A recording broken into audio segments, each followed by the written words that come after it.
My husband didn't sell my body. He sold my time, the one thing I thought was still mine. He told me modeling would save us. Just one shoot, he promised. Quick money. Nothing shady.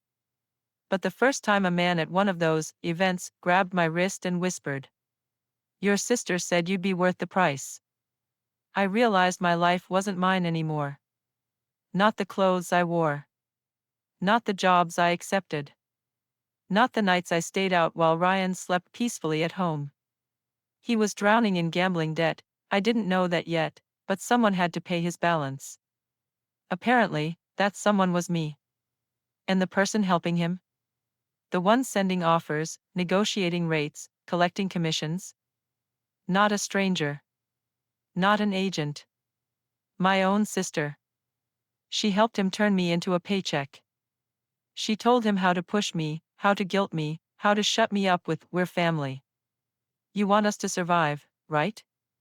When I finally uncovered the messages between them, hundreds of them, every job I took became a knife in my chest. But I didn't scream. I didn't break. I didn't confront them. I became quiet. Very quiet. Because quiet women aren't weak. Quiet women watch. Quiet women wait. Quiet women end things cleanly. People think abuse starts with shouting. Mine started with compliments. "You'd photograph beautifully," Ryan said, sliding a glossy ad across the table. "You could make more in one photo shoot than 2 weeks at the diner." I laughed it off. I always laughed things off, it was easier than arguing. But we were behind on rent again. Electricity was on a final warning. And I knew Ryan was hiding something: late night calls, business meetings, unexplained withdrawals. Modeling felt harmless compared to the anxiety of losing our home. "It's just clothes," I whispered. He kissed my forehead. "Exactly. Easy money." That was the first lie. The second lie was who suggested it. Because later, I found out it wasn't Ryan's idea at all. It was my sister Kayla's. Kayla, who had always been bold and brash and just a little too invested in my marriage. Kayla, who once joked, "If I had your face, I'd be rich." Turns out she meant it. After my first catalog job, a small clothing boutique, Kayla came over with champagne. "You're finally monetizing yourself," she teased. I didn't like the wording. I brushed it off. I brushed off everything back then. But Ryan didn't. He loved the money. Loved how fast it came in. Loved how I was the one earning it. Soon, I noticed he wasn't just enthusiastic, he was coordinating. He handled emails. He answered calls. He arranged rides without asking me. He said things like, "They asked for you specifically. This one pays triple, don't overthink it." And Kayla? She backed every decision. "You're helping your marriage," she said once. "Let him feel like he's contributing. Men get weird when women out-earn them." I didn't realize then that Kayla was involved in every booking. Even the ones I never agreed to. Especially the ones I never agreed to. The first time something felt wrong was at a jewelry shoot. The photographer casually said, "Your husband said you're open to evenings too. We'll make the next job worth it." My husband? I hadn't spoken to him about any evening job. I laughed nervously. Oh, maybe he misunderstood. But a cold feeling crawled up my spine. When I got home, Ryan acted normal, like nothing had happened. "Shoot go well? Did they pay cash or bank transfer? No problems, right?" His eyes were too bright. Too focused. Too hungry. Kayla texted minutes later. "Proud of you, sis. Another event for Friday. Easy money. Wear something classy." Event? Classy? I never agreed to anything Friday. I typed back. "What event?" She replied instantly. "Relax. Ryan knows. You're safe. Safe. When people tell you that before you even ask. You're not safe. And that was the first moment I realized something. I wasn't making decisions anymore. I was being handled. Managed. Sold. Not for sex, not explicitly, but for presence, company, entertainment, appearances at private lounges. And someone was negotiating my price behind my back. Someone close. Someone in my blood. But I wasn't ready for the truth yet. Because the real betrayal? It hadn't surfaced. Not the gambling. Not the debt collectors. Not the offers sent from my best friend. All of that came later. But the first red flag that told me my life wasn't mine? My husband's calm voice saying, "Don't overthink it, babe. You're doing this for us." And my sister's voice echoing it. The second event wasn't a photo shoot. It wasn't even work. It was a cocktail party in a penthouse suite for high-value clients, whatever that meant. A man at the door handed me a gold wristband and said, "Your husband confirmed your attendance. Drinks are complimentary. Smile often." My stomach tightened. I never confirmed anything. Who come here? Don't pretend you didn't know. I forced a smile. Inside, something cracked. When I got home, my voice was shaking. "Ryan, did you send me to that party? Why didn't you tell me what it was?" He didn't even look guilty. "Don't be dramatic, Lily. It was harmless. Networking. A couple drinks. You made $300 in 2 hours. That's not modeling," I whispered. "It's adjacent," he snapped. "And we need money. You don't get to pick and choose right now." Something inside me went numb. He noticed, but not in a caring way. More like a gambler watching his last chance slip away. "Look," he said, softening. "Kayla said it was safe. She said girls do this all the time." Kayla said. Always Kayla said. Always Kayla. I didn't know she was being paid for every booking she pushed me into. Not yet. A few days later, my best friend Anna invited herself over with iced coffee and girl talk. She glanced at the new boots I'd bought with modeling money and smiled too tightly. Wow. New look. New lifestyle. Fancy shoots. Fancy events. I laughed awkwardly. "It's nothing big." "Oh, don't downplay it," she said. "You're doing great. In high demand, from what I hear." "What you hear?" I repeated. She blinked, too quickly. "I mean, Kayla mentioned it. My sister again." But then Anna said something that stuck like a thorn. "You should trust Ryan. He's doing what's best for both of you. Men do that when they love hard." Love hard. The phrase felt wrong. Anna had never defended Ryan before. She used to roll her eyes at him. Now she was praising him. And she knew about more of my bookings than I ever told her. Something shifted again. Now it wasn't just Ryan and Kayla pushing me. There was a pattern. A network. A web tightening around me. The third event broke something I didn't know was breakable. I showed up to a charity gala expecting to serve drinks. That's what Ryan told me. Nothing sketchy. Just walk around, smile. You'll make 500. But when I arrived, the organizer greeted me with, "Oh, Lily. We're thrilled you agreed to the after-party. Ryan said you're comfortable staying until 2 a.m. I froze. I didn't agree to that. She tilted her head. "Sweetheart, he negotiated the rate. He said you two were desperate for the money." Desperate. He used that word. He used my desperation as leverage. When I tried to leave early, Ryan blew up my phone. "Don't embarrass me. Finish the job. We can't afford your moodiness tonight. Kayla said you'd flake. Prove her wrong." My vision blurred. Kayla said. Kayla said. Kayla said. I stayed.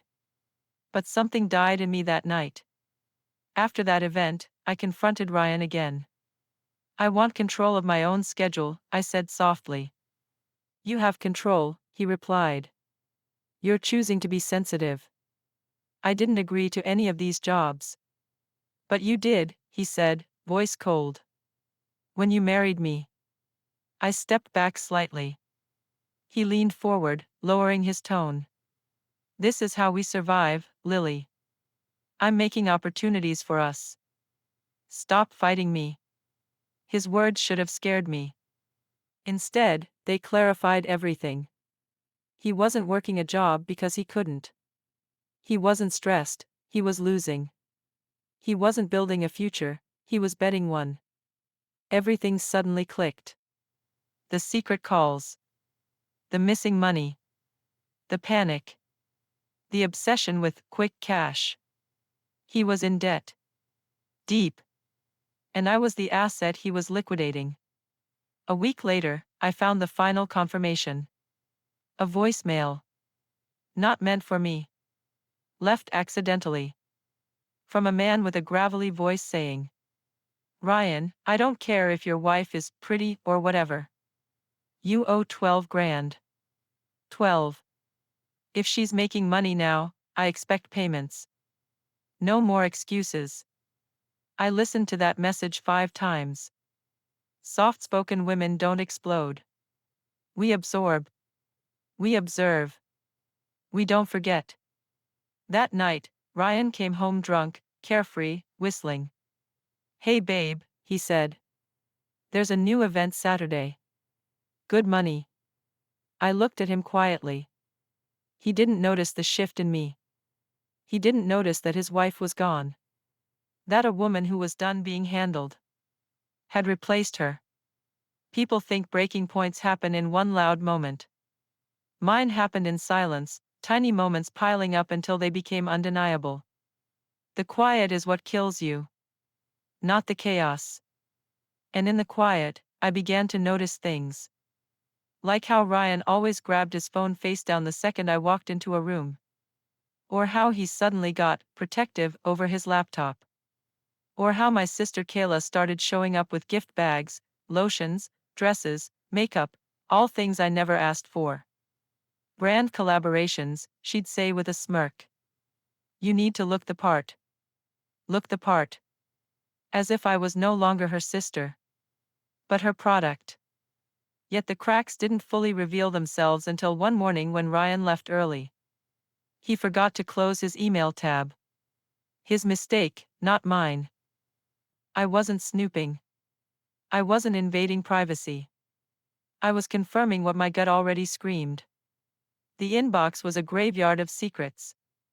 Emails titled, Saturday booking confirmed, rate negotiated.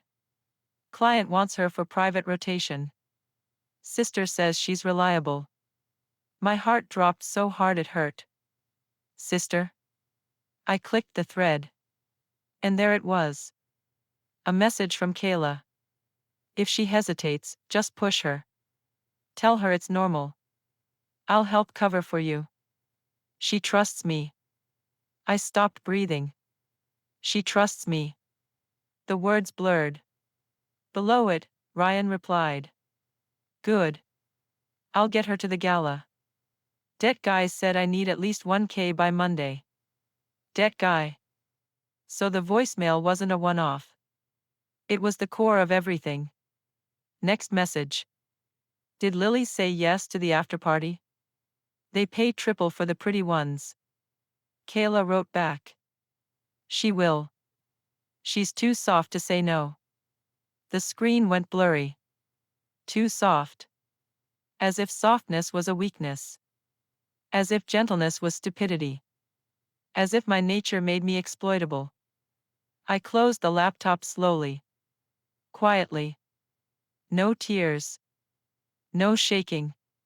Just a calmness that felt wrong. Like the air right before a storm. Later that day, I met with my best friend Anna for lunch. I wanted to hear her perspective without tipping my hand. She stirred her iced tea, avoiding eye contact. You look tired, she said. Too many shoots. There's been a lot going on, I said softly. Too many requests I never agreed to. Her spoon froze. Oh, well. Ryan means well. He's just overwhelmed. And Kayla? I asked. Does she mean well too? Anna blinked too fast. Why would you ask that? I watched her carefully. Because some things aren't adding up. Her throat bobbed. Oh. Well. Modeling is complicated. She was lying. Badly. I leaned back. Did you know about the events? Before I told you? No, she said too quickly. Then again, softer. No. I mean, not all of them. That was her first mistake. She should have stopped talking. But guilt makes people ramble. I mean, Kayla mentioned you were getting good offers. And Ryan asked me if I thought you'd be comfortable with evening stuff. I said maybe. I don't know. I didn't think it was a big deal. My heart went cold. You talked to Ryan about my jobs? She swallowed. Yes. But only to help. I swear. Help. Everyone said they were helping. Help meant profit. Help meant manipulation. Help meant enabling him to sell more of my time. But I didn't show anger. I stayed soft. Soft women don't alarm predators. Soft women don't get pushed away before the truth comes out. Soft women survive by listening. That night, I waited until Ryan fell asleep, shirtless on the couch, smelling like cheap whiskey and ego. I quietly opened his Notes app. He always wrote reminders there. I found a list titled, Debt Breakdown, Do Not Show Lily. Inside. Loan Shark number 1, $6,000. Loan Shark number 2, $4,300. Casino tab, $2,850. Poker losses, $3,400. Payments expected from Kayla, $350. Anna, $200. Lily, $1. Depends on events. He didn't even give me a fixed number. I was a variable. A timesheet. An unpredictable source of income. A walking emergency fund he could negotiate at will. My hands didn't shake. Not once. I simply scrolled until I found the message that sealed everything. A text from Kayla. Make her go to the Friday event. I sent the organizer photos and they're obsessed with her look. If she complains, tell her she's ungrateful. She always folds. Always folds. They talked about me like inventory. I closed the phone. And in the quiet of our living room, I realized something. They weren't pushing me. They weren't exploiting me. They were handling me like a business asset. A soft-spoken woman who wouldn't fight back. So I stopped telling them my schedule. Stopped answering unnecessary messages. Stopped sharing details. Instead, I did something they never expected. I began documenting everything. Screenshots. Emails. Texts. Recordings. Transaction logs. Receipts. Call histories. Silent. Strategic. Careful. Soft-spoken doesn't mean silent. It means selective. And the people who underestimate quiet women always underestimate how quietly they can prepare for war. Ryan always treated crisis like a fire he could charm into going out. A smile here, a joke there, a promise, a lie. He thought charisma was currency. But charisma doesn't pay $12,000 in gambling debt. And people who lend money to desperate husbands don't accept charm as collateral. I learned that the day a stranger knocked on our apartment door. A man with a faded tattoo, chewing gum, wearing a jacket he didn't bother zipping. He looked me up and down with mild annoyance. Lily? He asked. Yes? He slid a folded paper into my hand. Tell Ryan his deadline moved up. And if he keeps dodging calls, we'll talk again. Soon. Then he left. No threats. No yelling. Just that one sentence. We'll talk again. Ryan came home 20 minutes later, sweating, twitchy, eyes darting. He grabbed the paper from the table before I said anything. Did he say anything else? He asked. I shook my head. Just that. He cursed under his breath. So what happens now? I asked softly. He wouldn't look at me. I'll fix it. You've been saying that for months. He slammed his fist on the counter. I said I'll fix it. I didn't flinch. Not anymore. He stared at me, breathing hard, then softened his voice like nothing happened. Babe. I just need a little time. And you're helping. You're doing amazing. I watched him. Ryan, how much do you owe? He gave a number. A small one. The real total? I already knew. I had read it in his notes app. He lied. Easily. Automatically. And I didn't call him out. I just whispered. Okay. He relaxed instantly, mistaking softness for surrender. The next crack came from Kayla. She barged into our apartment without knocking. She always acted like my home was hers. Lils, she sang. Got great news. Another event next weekend. Huge pay. No, I said quietly. She froze. No? No, I repeated. I didn't agree to it. Kayla's smile thinned. She stepped closer. Look, sis. We all need to pull our weight right now. We? I asked. She blinked. You and Ryan have been discussing my bookings without me. Her mouth twitched. No, we haven't. You recommended me to event organizers. Only because you're good at this. You said I'd fold if he pushed me. Her eyes widened slightly, a tell she didn't know I noticed. Where are you getting this? She snapped. I heard things. You heard wrong. She was too loud. Too defensive. And then she gave herself away, completely. You're lucky, actually. You get the easy part. You show up, smile, drink champagne. Ryan handles the real stress. The real stress. My sister thought being my handler was a bigger burden than being the one exploited. Kayla sighed dramatically. Lily, you have to stop making this so hard. You're the pretty one. This is finally your chance to contribute something real. Something real. As if I had never been enough until I became profitable. I didn't argue. I didn't scream. I simply said, please leave. And for the first time in her life, Kayla had no snappy comeback. She left silently. Anna cracked next. She came over unannounced, nervous, jittery. Lily, I need to talk to you, she said, pacing. Okay. You're mad at me. No. You are.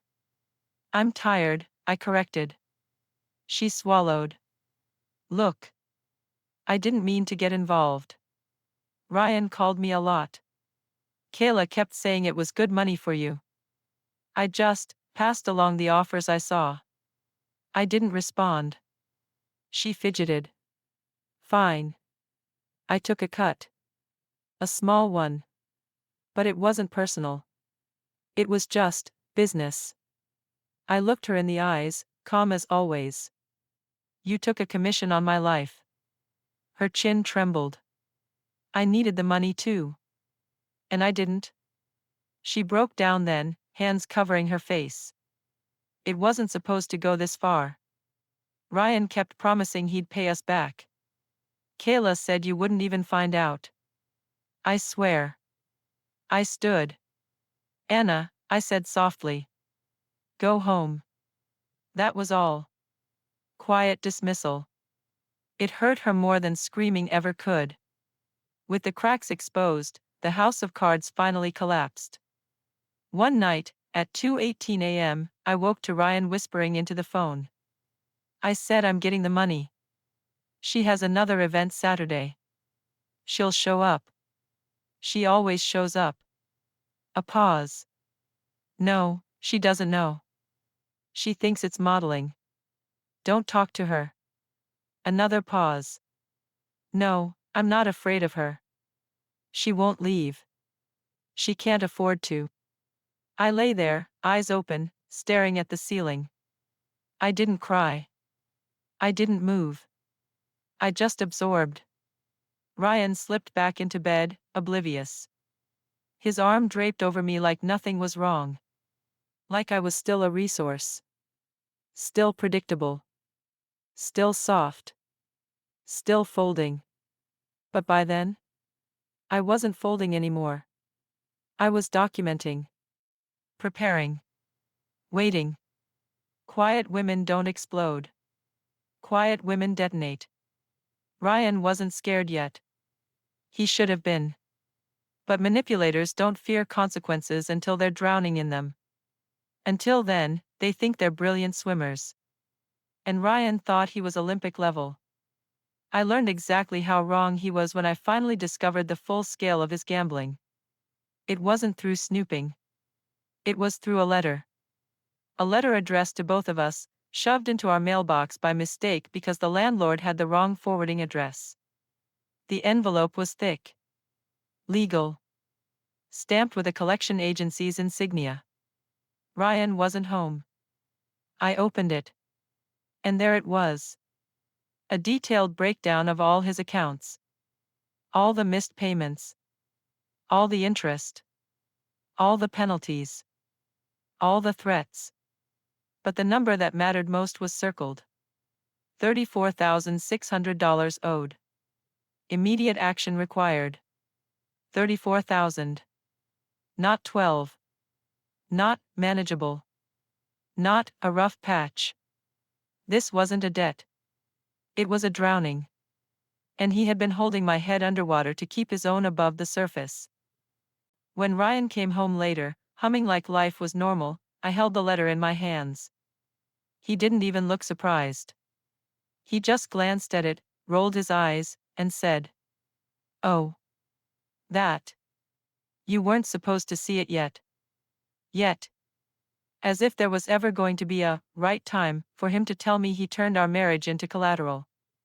He took the letter, tossed it on the counter, and opened the fridge. "You're getting dramatic again," he said flatly. "I told you I'll fix it." "By sending me to men's parties?" I asked quietly. He froze. And then, without turning around, he said, "If that's what it takes." My breath left my body. He finally said the quiet part out loud. No excuses. No misdirection. No charm. Just truth, ugly, selfish truth. But Kayla's truth hit harder. She came over that weekend, uninvited, as always, wearing a smile that didn't match her eyes. "Hey, sis. Big opportunity for you," she announced, tossing her hair. I stared at her. "Another party?" "A high-end one," she corrected. "Private rooftop. Politicians. Investors. The kind of room where one night sets you up for months." "You already told them yes, didn't you?" She blinked too quickly. Then smirked. "Look. I might have hinted you were interested. They loved your look. And it's good money." "How much?" Kayla hesitated. "You'll get 800. And you?" Her throat bobbed. "I mean, agencies take fees. It's normal." "You're not an agency," I said softly. She crossed her arms. "Look, if I didn't push you, you'd still be making peanuts. I made you relevant. I helped you. Ryan helped you. You should be grateful." Grateful that you both pocketed money from selling my time? Kayla's eyes narrowed. Maybe if you weren't so passive your whole life, you'd see this as empowerment instead of exploitation. Passive. Soft. Foldable. That was how she saw me. And how she expected me to stay. Later that night, Anna called. Her voice was shaking. Lily, please don't hate me. I didn't know it would go this far. You took money off me, Anna. I know, she whispered. I swear I needed it. Kayla said you were fine with everything. Ryan said you needed guidance. I believed them. Why? Because you're gentle, Lily. And you never fight back. I closed my eyes. Never fight back. But nothing compared to Ryan's final push. The one that sealed everything. He woke me at dawn with a printed itinerary. Get up, he said. You have the rooftop event tonight. Huge payout. It'll cover half the debt. I told Kayla no, I said quietly. Well, he said, placing the paper on my lap, I already told them yes. They're expecting you. I didn't move. He crouched beside the bed, voice lowering, manipulative, rehearsed, nauseatingly familiar. We need this, Lily. I need this. You promised to support me, in sickness and in health, remember?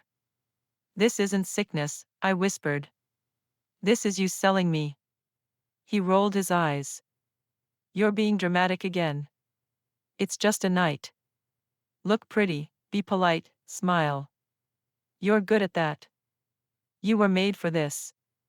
He stood, walked to the door, and gave the final line that flipped the switch in me. And hey, if you don't want to go for yourself, go for me. I'm your husband. You owe me that much. I stared at him. He mistook my silence for surrender. He walked away whistling. But inside me, something cold and final clicked into place. I didn't cry. I didn't shout. I didn't plead. I simply whispered, to the empty room. No, Ryan. I don't owe you anything. And for the first time since this nightmare began, I wasn't scared anymore. I was finished. Ryan always thought silence meant obedience. He never realized silence could also mean strategy. The morning after his, "You owe me," speech, I got up before him, quietly, and made coffee like nothing was wrong. I placed 2 cups on the counter. One for me. One for the man who didn't know today would be the beginning of his end. Big day, he said, yawning. You should rest before the event. I nodded. He smirked, pleased by what he thought was compliance. But while he showered, I opened his laptop again, this time with purpose. Screenshots. Dates. Calendar entries. Payment receipts. Debt timelines. Emails from Kayla. Messages from Anna. Negotiations done without my consent. I saved everything to a flash drive. Not to confront him. Not yet. This wasn't about anger. This was about building a clean exit. Soft-spoken doesn't mean naive. It means patient. And today, patience was my sharpest weapon. Later that afternoon, Kayla showed up, again without warning, bursting through the door like she owned the place. You ready for tonight? She asked. Makeup? Outfit? Don't tell me you're chickening out. I stared at her. No. She blinked. No, you're not ready. Or no, you're not going. I'm not going, I said gently. Her expression snapped. Lily, this is not the time for your soft girl crisis. Ryan needs this. We need this. We. She used that word a lot, as if she was part of my marriage. Kayla, I said softly, what do you get out of this? She froze. What? What's your cut? She laughed too quickly. My cut? I don't have a cut. I tilted my head. Kayla, please don't lie again. Her lips tightened. You know, she said coldly, you wouldn't last a day without people helping you. I've carried you your whole life. You've carried me? I repeated quietly. She stepped closer, voice sharpening. Yes. If I didn't manage things, you'd still be working at a diner. You're welcome, by the way. I didn't respond. She mistook my silence for intimidation. You think you're above us now? You think you can say no? Ryan and I put in real work to keep this going. Don't sabotage us because you're sensitive. Real work. Us. Sabotage. Everything she said confirmed what I already knew. Kayla wasn't helping Ryan survive. She was helping herself stay relevant. Stay adored. Stay in control. Please leave, I whispered. She scoffed, grabbed her purse, and stormed out. You'll regret this, Lily. You always fold, and tonight, you will fold. But she didn't slam the door. People who truly have power slam doors. People who are scared close them gently. 2 hours later, Anna called. Her voice cracked before she spoke a word. Lily, can I come over? No. She sniffed. Please. I saw messages. Between Kayla and Ryan. They're planning something tonight. I didn't know they were going to push you this far. I didn't know. What are they planning? I asked. She hesitated. A private table. After the event. 2 of the men wanted a longer booking. Kayla told them you were emotionally pliable. Emotionally pliable. The calm in me solidified like ice. Thank you for telling me, I said softly. Please don't hate me, Anna whispered. I don't, I replied. And that was true. I didn't hate her. Hate requires energy. I had none left for them. Ryan returned around 5 p.m., dressed in the nice shirt he only wore for stakeout meetings or when he needed to look responsible. Ready? He asked, like tonight was a date. No, I said gently. He exhaled, already annoyed. Lily, don't do this. You know what's riding on tonight. Just get through it, and I swear things will get better. Ryan, I said softly, how much money have you made from me? He froze. What? How much have you taken? How much have you gambled? How much have you collected from Kayla? From Anna? From the men at those events? His face drained of color. You don't know what you're talking about. I do. He swallowed. You checked my stuff? I checked my life, I said. He stepped closer, anger rising. You had no right. I held up my hand. He stopped. Because for the first time, my silence didn't feel submissive. It felt final. I'm not going tonight, I whispered. He laughed, but it cracked halfway. Lily, you don't get to decide that. I already did. His jaw twitched. His eyes darkened. You're ruining everything. Everything. After all I've done to keep us alive. You didn't keep us alive, I said softly. You bled me dry. And you let my sister help you cut deeper. He flinched, the truth hitting harder than screaming ever could. Where are you getting these ideas? He demanded. Kayla said you were emotional. She said you twist things in your head. Kayla said. Of course she did. Of course she'd paint me as fragile, it kept me pliable. I stepped back. I'm done, Ryan. He stared at me, breath shaking, panic beginning to rise in his chest. Done? What does that mean?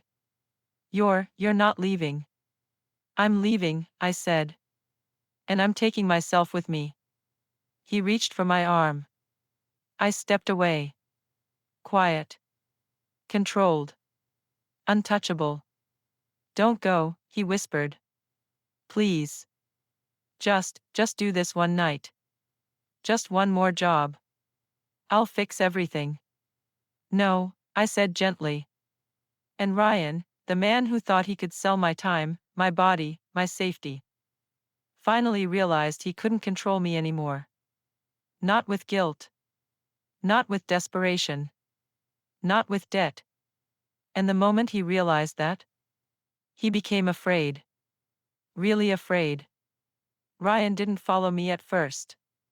He stood in the hallway with his hands on his hips, breathing heavy, trying to piece together how the woman he controlled for months had suddenly slipped through his fingers. But manipulators always underestimate quiet exits.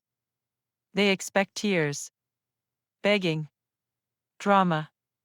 They never expect silence. And silence terrifies them. Lily, he called, voice cracking.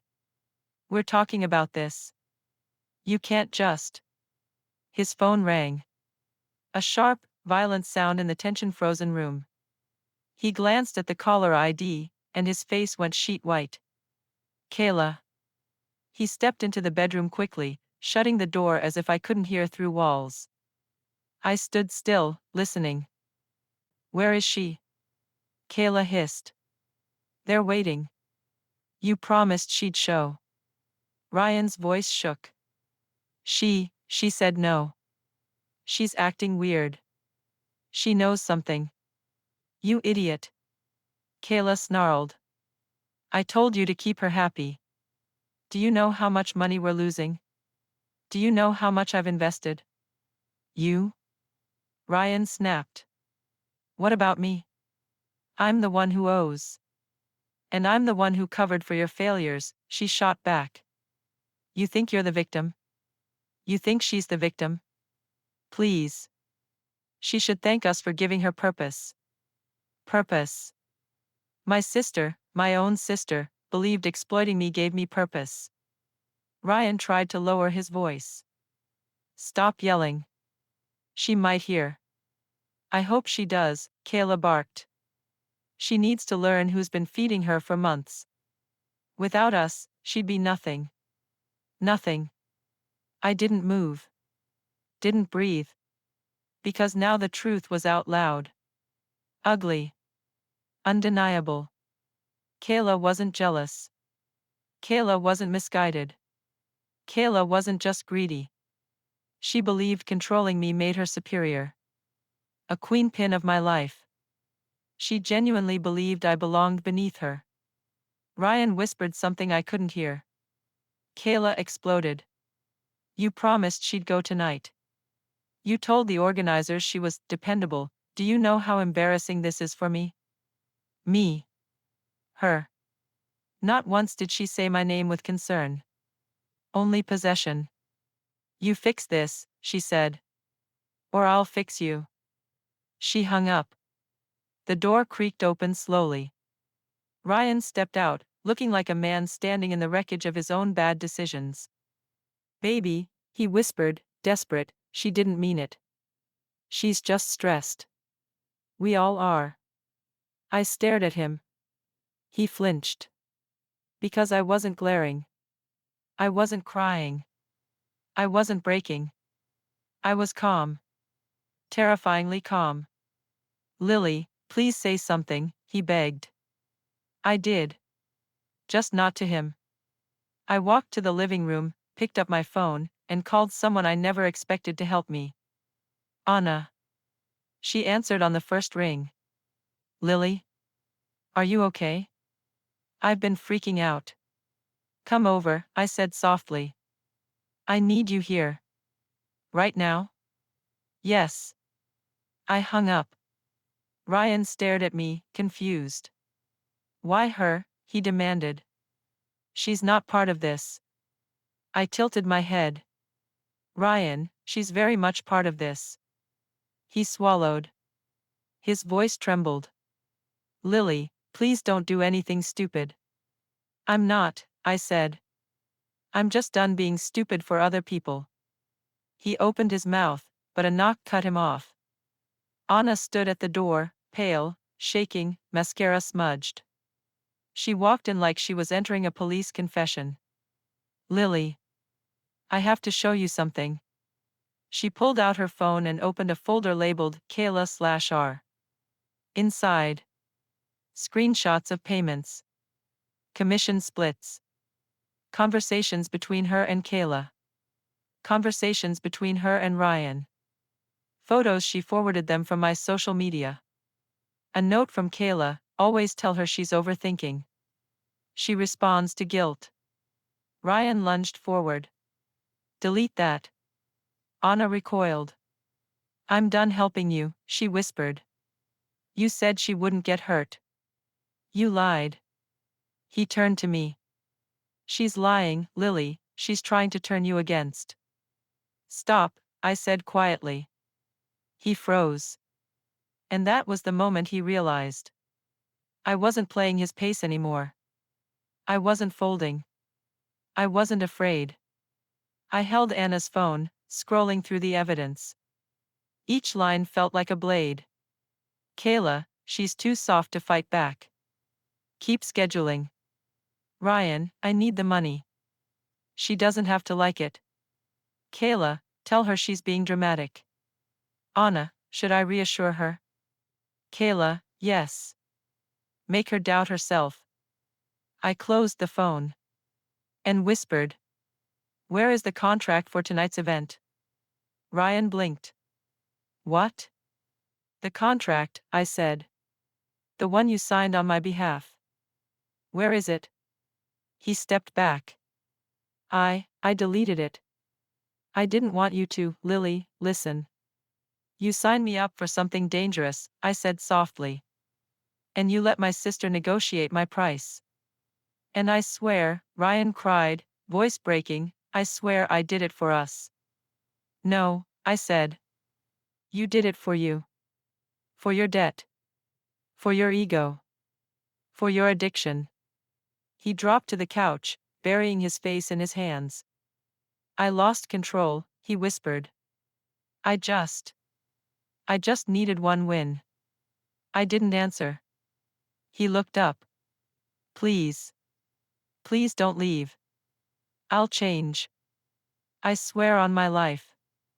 I finally spoke the only truth he deserved. You already gambled your life, Ryan. And you lost. He broke. But I didn't comfort him. Anna wiped her eyes. What do you want to do, Lily? I exhaled softly. I'm going to end this. All of it. Ryan choked. You wouldn't expose us. I looked him dead in the eyes, gentle, steady, unshakable. You exposed yourselves. People think endings are loud.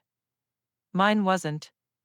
It began with a car ride, Anna driving, me silent in the passenger seat, Ryan pacing the apartment behind us, unable to stop the inevitable. We were going to Kayla. She didn't know. Not yet. We arrived at her condo, the kind she bragged about as if drywall was a personality trait. And Anna squeezed my hand once before I stepped out. I didn't knock. I rang the bell and waited. Kayla opened the door with a smile that died instantly when she saw my face. Oh. It's you. Her voice was thin. Nervous. Come in, she said, stepping aside too quickly. That was her first tell. I walked in calmly. Soft steps. Soft presence. But soft didn't mean breakable anymore. I sat on her couch without asking. She hovered by the doorway, arms crossed. So, she snapped, if this is about the event, you need to get over it. You humiliated me last night. No, I said gently. I'm here to talk about the money. Her face drained. What money? The commissions. She laughed, a brittle sound. What commissions? Lily, do you hear yourself? You sound unwell. I nodded once at Anna. She opened her phone and projected the screenshots on Kayla's TV via screen mirror. Kayla froze. Her messages, her payouts, her instructions, her manipulation, everything lit up the room in neon betrayal. Kayla took one step back. Then another. Turn that off, she hissed. You can't just. You sold me, I said softly. She stopped breathing. You sold my presence. My time. My safety. You negotiated my rate like I was a purse or a car or a bottle of wine. Kayla shook her head violently. No. No. You're twisting it. I helped you. I gave you opportunities. I made you valuable. You made me useful, I corrected. Not valuable. She clenched her jaw. You've always needed someone to guide you, Lily. You're too gentle. Too easy to manipulate. She stopped herself. But it was too late. Her mask was gone. It wasn't personal, she whispered. You're just, you. Easy to handle. Easy to shape. Easy to exploit, I finished. She closed her eyes. That's not fair. This is not about fairness, I said. This is about truth. Anna stepped forward. I told her everything, she said. I'm done covering for you. Kayla glared. You stupid little. I raised my hand. Her rage choked in her throat. I'm not here to fight, I said calmly. I'm here to end things. End, what? She whispered. Your access to me. Her mouth opened, then closed. You can't just cut me off. I'm your sister. Family protects, I whispered. Family doesn't profit off your vulnerability. Tears sprang to her eyes, real or strategic, I couldn't tell and no longer cared. She stepped forward, hands trembling. Lily. I need you. I messed up, I know, but please don't. I stepped back. The distance between us finally matched the emotional distance she carved years ago. I forgive you, I said softly. Her eyes widened, hope flickered. But forgiveness doesn't require access, I finished. Hope died. Completely. She broke. But I didn't comfort her. When I returned home, Ryan was waiting at the door. His hair disheveled, face blotchy from crying, debt papers scattered across the floor. Lily, he whispered, please. Please don't leave. I'll go to rehab. I'll get help. I'll fix everything. I swear, I swear. I set the flash drive on the table. This contains everything, I said. Your messages. Your negotiations. Your debts. Your lies. He stared. Terrified. You wouldn't show anyone? No, I said. I don't need revenge, Ryan. He exhaled shakily. Relieved. For a second. Then. I just need freedom. His relief shattered like glass. Please, he said again. I love you. No, I said gently. You loved what I provided. You loved what I tolerated. You loved my silence. I picked up my small packed bag. You never loved me. A soft, final truth. He sank to his knees. Don't go, he begged. I walked past him.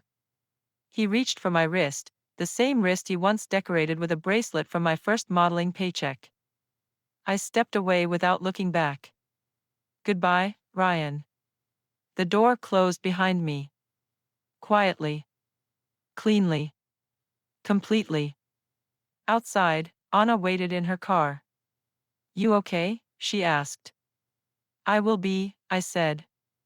I looked up at the sky, wide, open, unclaimed. For the first time in months, maybe years. My time belonged to me. And that was priceless.